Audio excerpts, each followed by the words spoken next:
દુનિયામાં અનેક પ્રકારના પ્રેમ આપણને જોવા મળે છે, પરંતુ પાલતુ પશુઓનો પ્રેમ પણ કંઈ અલગ જ હોય છે.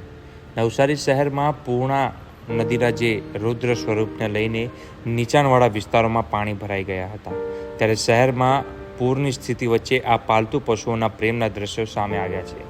નવસારીના ભેસદ ખાડાનો વિસ્તાર છે, જ્યાં પૂર્ણા નદીની જળ સપાટીમાં વધારો થવાને કારણે પાણી ભરાયા હોવાની સ્થિતિનું નિર્માણ થયું હતું.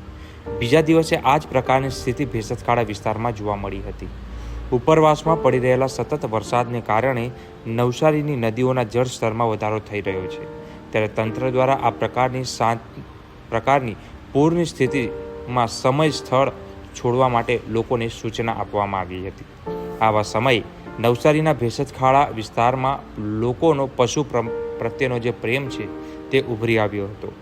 પૂરની સ્થિતિમાં કોઈ પણ પશુનો જીવ ન જાય તે માટે લોકો ગાય, બકરી, સસલા સહિતના પોતાના પાલતુ પ્રાણીઓ એક એક વ્યક્તિ હાથમાં લઈને આ પૂરના પાણીમાંથી બહાર આવી રહ્યા હોય તેવા દ્રશ્યો સામે આવ્યા હતા. તંત્રએ સ્થળ છોડવાની સૂચના તો તાત્કાલિકપણે આપી, પરંતુ પોતાના પાલતુ પશુઓને પણ કંઈ ન થાય, તેમનો જીવ જોખમમાં ન મુકાય તેની પણ તકેદારી આ ભેસદખાડાના વિસ્તારના લોકોએ રાખી હતી. ખાસ કરીને એક તરફ નવસારીના લોકોમાં રહેલી પશુ પ્રત્યેની માનવતા અહીં ચોક્કસપણે ઉભરી આવે છે. પશુઓને વફાદાર પણ માને છે, ત્યારે તેમની વફાદારીની કિંમત પૂરની સ્થિતિમાં પણ નવસારીના લોકો ભૂલ્યા નથી.